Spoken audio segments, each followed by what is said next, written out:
그래 너희가 거부하는 것 나도 속이 뒤집혀. 하나님도 그러시겠지.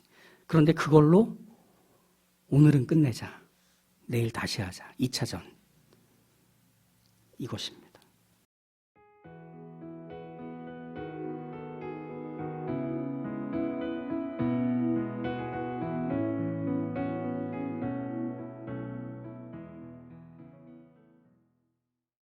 종말과 구원에 대한 이야기를 요즘 들어서 듣곤 합니다. 마지막 때가 가까웠습니다. 그러니 자신의 신앙이 참된 것인지를 확인하셔야 됩니다. 그래야만 하나님의 진노의 날에 여러분이 구원의 방주에 탈 수 있을지 그렇지 않은지를 알 수 있게 될 것입니다. 이런 이야기들 말이죠. 세상에 속하지 않고 하나님께 속한 믿음의 삶에 대해, 그리고 자신이 받은 구원을 온전하게 이뤄가는 삶에 대해 도전하는 말처럼 들립니다. 당신의 구원을 점검하십시오라는 거죠. 그런데 누가 방주에 탈 수 있는지, 누가 탈 수 없는지를 구별해주고 단정해줄 수 있는 사람 누굴까요? 과연 또 어디에서 그런 일들을 맡아 해주어야 하는 걸까요?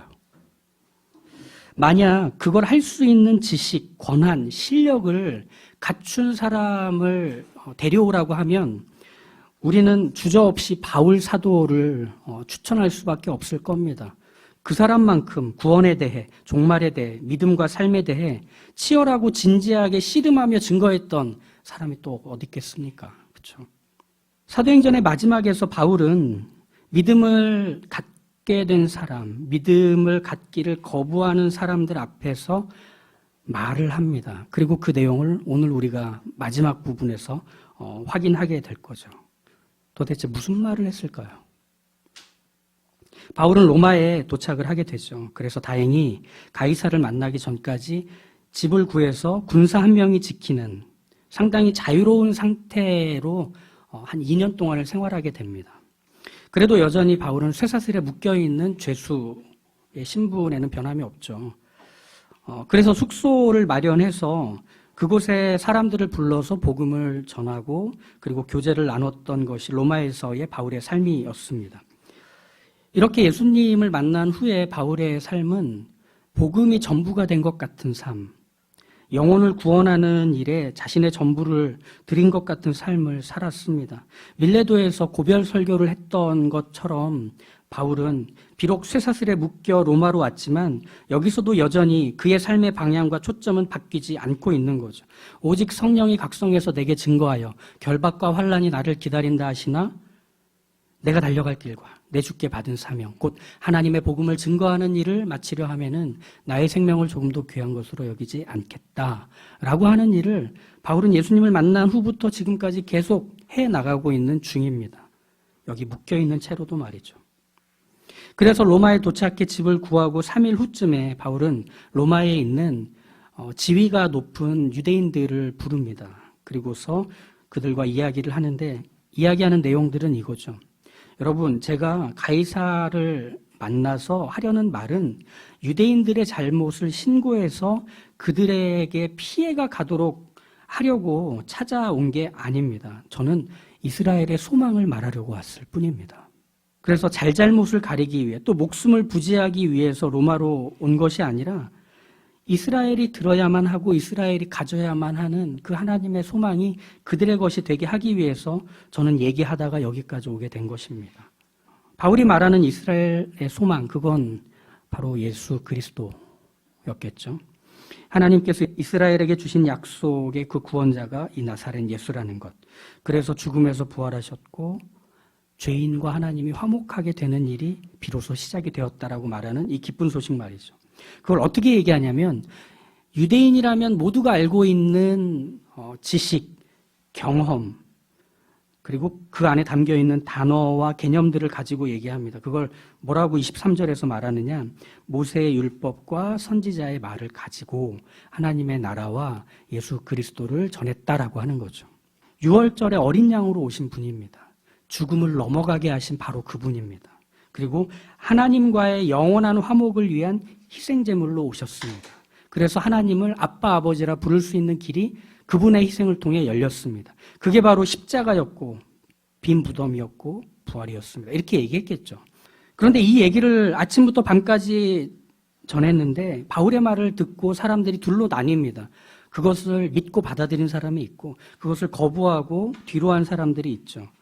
이에 대해서 바울은 이 둘로 나눠진 사람들이 흩어지려고 할 때 26절에서 27절을 가지고 이렇게 말하는데 이건 이사야서 6장의 말씀을 인용해서 하는 말입니다. 한번 보시죠. 일렀을 이 백성에게 가서 말하기를 너희가 듣기는 들어도 도무지 깨닫지 못하며 보기는 보아도 도무지 알지 못하는도다. 이 백성들의 마음이 우둔하여져서 그 귀로는 둔하게 듣고 그 눈을 감았으니 이는 눈으로 보고 귀로 듣고 마음으로 깨달아 돌아오면 내가 고쳐줄까 함이라 하였으니 이건 이제 이사야서 6장 9절과 10절의 말씀을 인용하고 있는 겁니다. 근데 이 바울이 지금 하는 말과 이사야서 6장에서 나오는 말의 어떤 그 온도차는 사실은 좀 납니다. 이사야가 하나님께로부터 소명을 받는 장이기도 한데요. 여호와께서 이르시되 가서 이 백성에게 이르기를 너희가 듣기는 들어도 깨닫지 못할 것이요 보기는 보아도 알지 못하리라 하여 이 백성의 마음을 둔하게 하며 그들의 귀가 막히고 그들의 눈이 감기게 하라 염려하건대 그들이 눈으로 보고 귀로 듣고 마음으로 깨닫고 다시 돌아와 고침을 받을까 하노라 하시기로. 하나님께서 이사야를 이스라엘에 보내는 선지자로 부르셔서 일을 맡기시는데 그 맡기신 임무가 뭐냐면 그들이 듣기는 들어도 깨닫지 못하고 보기는 보아도 알지 못하게 만들기 위해서라는 겁니다. 좀 이상하지 않으세요? 이사야 선지자에게 주신 소명은 그들의 마음이 둔하여져 있기 때문에 그 둔하여진 마음에 무엇이 들어가도 들리지 않고 보지 못하는데 네가 가서 더 못 알아듣게 하고 더 못 보게 만들어라. 그래서 혹시라도 그들이 마음으로 깨닫고 나에게 돌아와서 회복되고 변화될까 내가 염려가 되니 네가 가서 그들의 굳은 마음과 그들의 살찐 생각들을 그냥 그대로 있도록 둬라. 무슨 말일까요? 이건 거의 하나님이 이스라엘 백성을 버리겠다는 경고처럼 들리지 않나요? 하나님이 이스라엘 백성들이 혹시라도 마음이 바뀌어서 다시 하나님께로 돌아올까 봐 염려하시는 이상한 애타는 마음처럼 들리지 않나요? 이게 우리가 알던 하나님인가 하는 생각이 들죠. 바울이 지금 믿지 않는 사람과 믿는 사람들 앞에 두고 이 말을 하는 이유도 이 뒤통수에다 대고 너네가 안 들은 거야. 너네가 거부한 거야. 그건 다 너네 책임이야. 난 할 거 다 했어. 라고 하는 어떤 경고처럼 혹은 저주의 몫은 거부한 너희들 책임이야 라고 하는 확인을 시켜주는 것처럼 들립니다. 듣고 싶어도 듣지 못하도록 보고 싶어도 볼 수 없도록 막으시는 하나님으로 인해 믿지 않는 이들이 철저하게 안 믿고 안 돌아오게 하시려는 듯 그리고 바울도 거기에 동참한 것처럼 이 내용이 그렇게 읽히는 거죠. 하지만 정말 하나님은 그냥 버려두기로 하셨던 걸까요? 정말 하나님이 이사야 선지자를 보내신 건 다시 깨닫고 용서와 회복을 받게 될까 봐 걱정이 돼서 염려가 돼서 혹시 쟤네들이 잘못했다고 하면 어떡하지? 계속 성질 부리고 난동을 쳐야 혼낼 수가 있는데 선지자 네가 가서 그들의 마음이 더욱 둔해지도록 완고해지도록 만들어라. 네 말을 들으면 그 단단함이 더해질 거야. 그들의 마음을 더 악독하게 아무것도 안 보이고 안 들리게 귀마개처럼 만드시려고 보내신 걸까요? 이사야 선지자를 보내시는 것 그리고 신약에서 예수님을 이 땅에 보내시는 것 심지어 지금 바울을 보내셔서 로마에 있는 지위 높은 유대인들에게 복음을 전해 듣게 하시는 것들을 생각해 보면 여기서 하나의 연결점을 찾게 됩니다. 그건 뭐냐? 하나님이 불러내서 이 말을 전하도록 시켰다는 것입니다. 전할 메시지를 주고 이사야를 보내고 예수님을 보내시고 바울을 보내시는 거죠. 누가? 하나님이.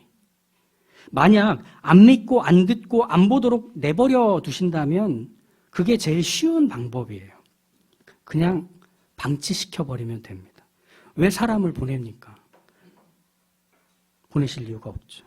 하나님을 믿고는 있지만 하나님의 복음은 거부하고 예수가 구원자라는 사실에 대해서 동의하지 않는 유대인들을 향해 바울이 말해주는 의도는 이 이사야서 6장을 인용해서 뭐냐면, 너희는 과거에도 그랬고 예수님 계실 때도 그랬고 지금 나에게도 똑같이 그러고 있어.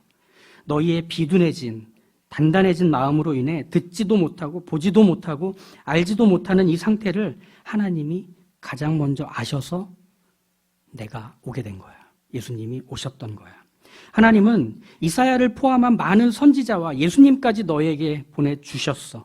그리고 나 역시도 하나님이 보내셨어. 이렇게 찾아와 안 믿을 이야기를 할 때 너희가 안 들리고 안 보이고 깨달아지지 않는다고, 너희가 틀렸다고 잘못되었다고 단정할 때, 그럼에도 그 얘기를 계속하시는 분이 누구신지를 떠올려봐.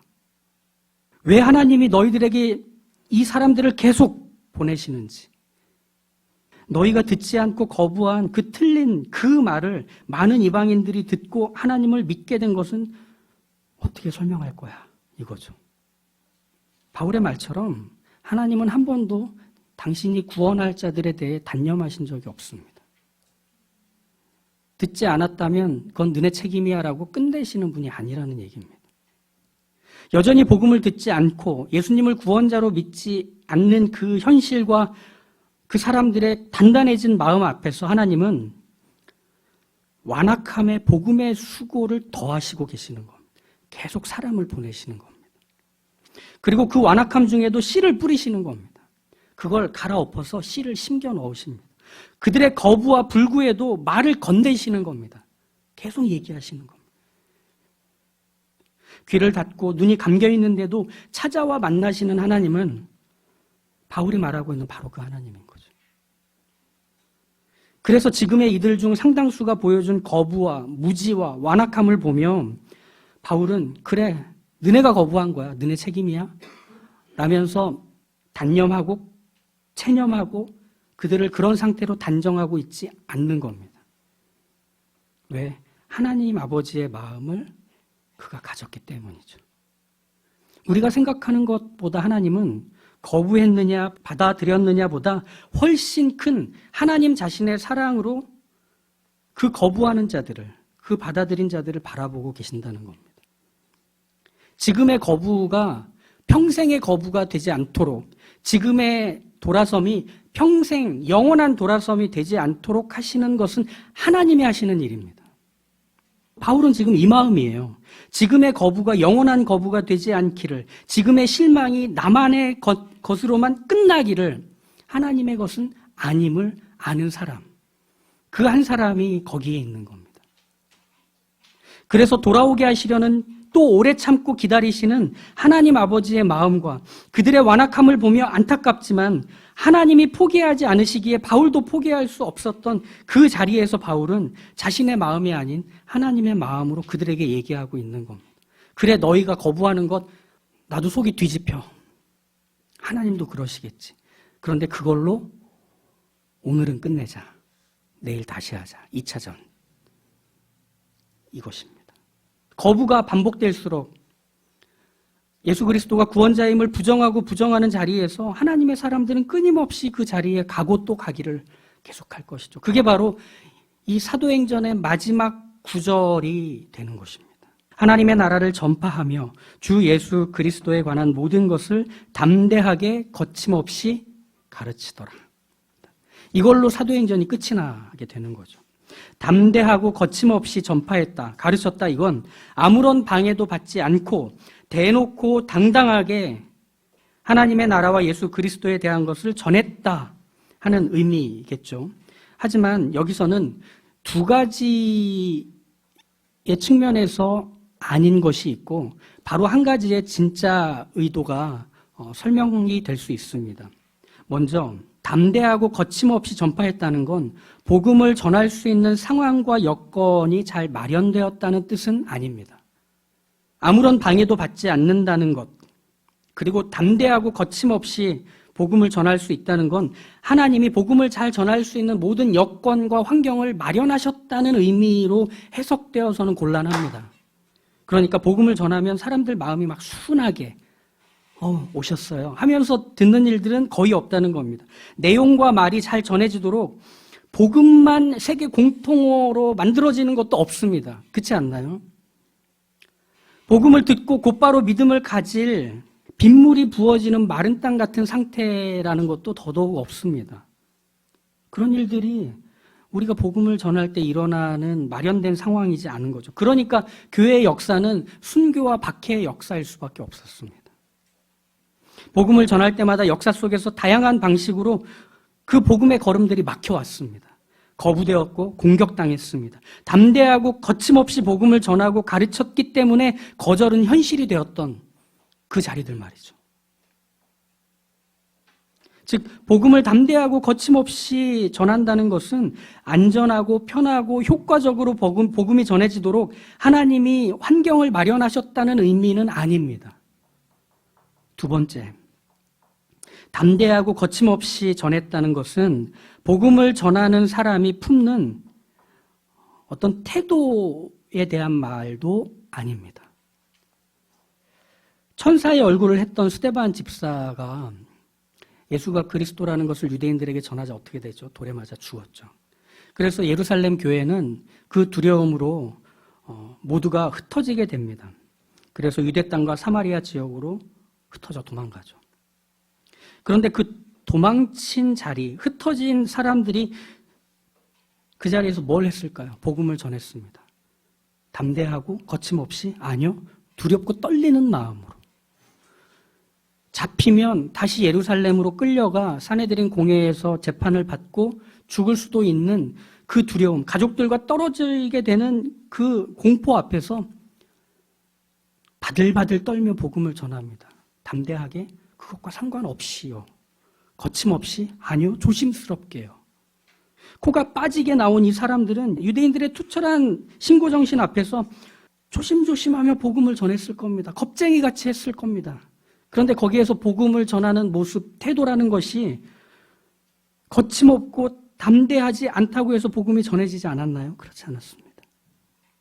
즉 도망치고 숨은 사람들의 태도와 복음을 전한 모습 사이에는 담대하고 거침없는 것, 자연스럽게 이어지지 않죠. 그렇다고 해서 복음이 전해지지 않았던 건 아닌 걸 우리가 알게 되잖아요.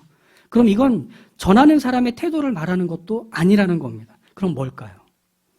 그 환경도 아니고 전하는 사람의 각오와 태도도 아니라면 담대하고 거침없이 복음을 전한다는 것은 척박한 땅을 갈아엎는 농부의 쟁기질이기 때문에 거침없고 담대하다고 하는 겁니다. 복음을 전할 환경이 담대하고 거침없이 전파될 수 있도록 마련되었을 때도 아니고 전하는 사람이 담대하고 거침없는 자세를 가질 때도 아니라 그 담대함과 거침없음은 복음을 전하시는 하나님의 의지를 말하는 것이기 때문입니다.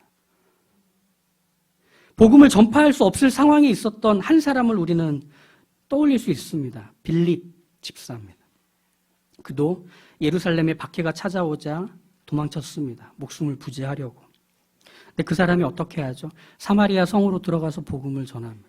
근데 거기까지 괜찮았어요. 잘 넘어갔어요. 그런데 성령님께서 그를 에티오피아 네시가 탄 마차를 향해 가라고 하십니다. 그래서 그에게 복음을 전해주고 세례를 받게까지 합니다. 그런데 여기서 잘 생각해야 하는 것은 복음을 전할 수 있는 환경이 마련되지 않았던 이 빌립, 그리고 복음을 전할 때 어떤 담대함도 어떤 거침없음도 보이지 않고 있는 이 빌립이 그 일을 감행할 때는 성령이 그걸 시켰다는 사실입니다. 성령님께서 이 사람에게 광야에 가도록 명령하시고 성령께서 이 사람에게 에티오피아 네시 일행 속으로 들어가서 마차 가까이 붙으라고 얘기하셨기 때문에 그걸 따라갔던 빌립이 결국은 에티오피아 네시에게 세례를 베풀고 복음을 전해 하나님의 사람이 되게 했다는 거죠.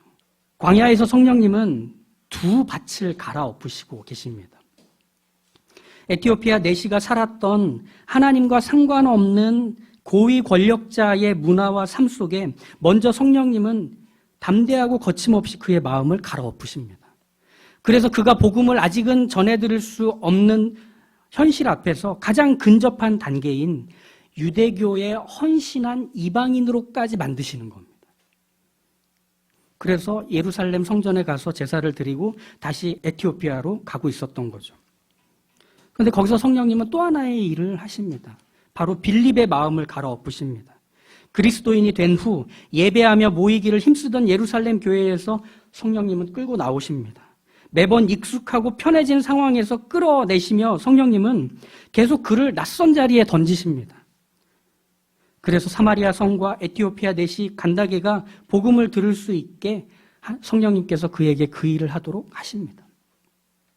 이렇게 복음 전파는 척박한 땅을 갈아엎는 농부의 쟁기질이기 때문에 담대하고 거침없다고 얘기하는 것이죠. 그 농부에게 있어서 야, 여기 완전 돌밭이구만. 이 잡초들이 무성한 거 봐봐.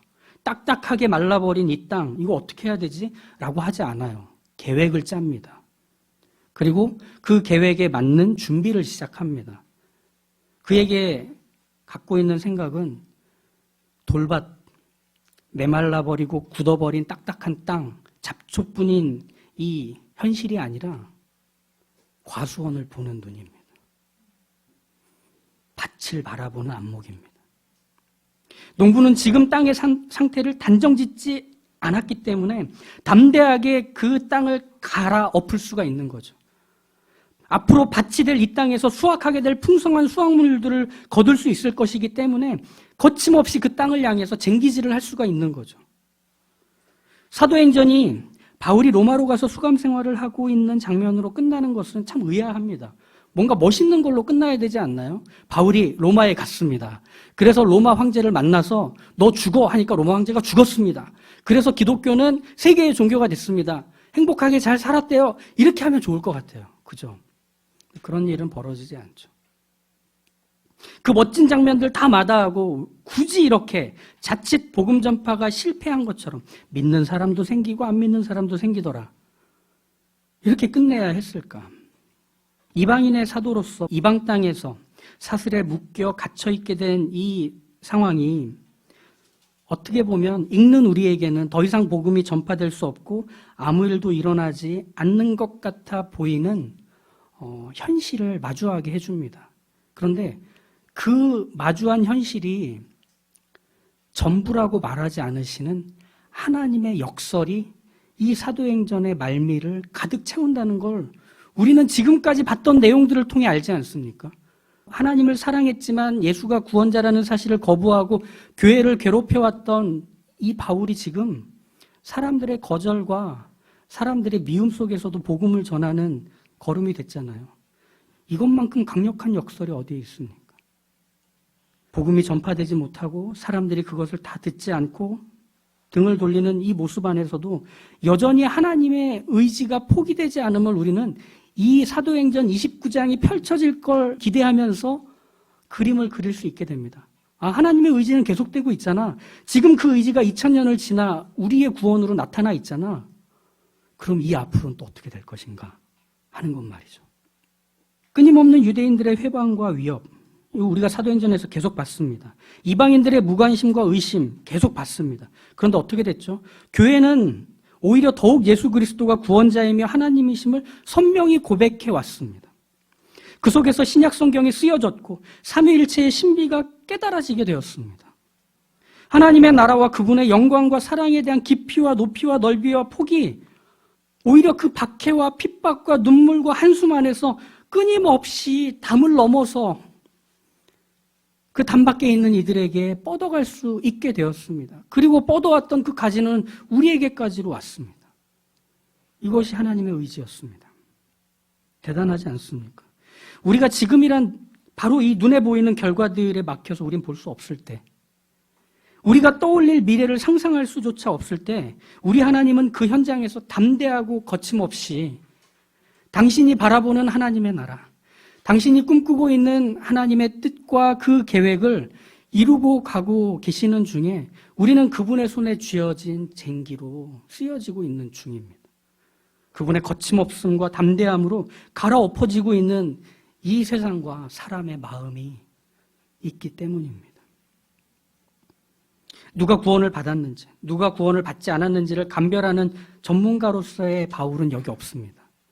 오히려 하나님 아버지의 마음을 갖고 하나님의 그 오래 참으심과 단념 없는 사랑을 마음에 품고서 바라보는 바울만 존재할 뿐입니다.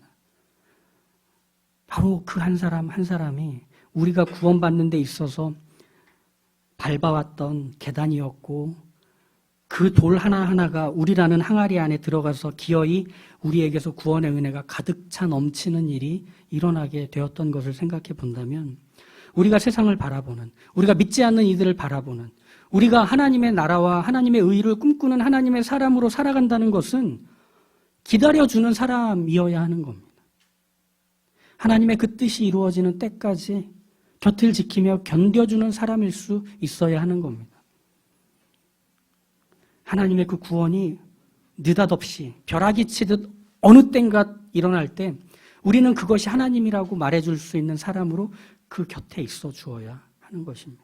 그 많은 사람들의 사랑과 애탐과 기다려줌이 지금의 우리를 만들었다면 우리도 그렇게 할 수 있도록 부름을 받는 것이죠.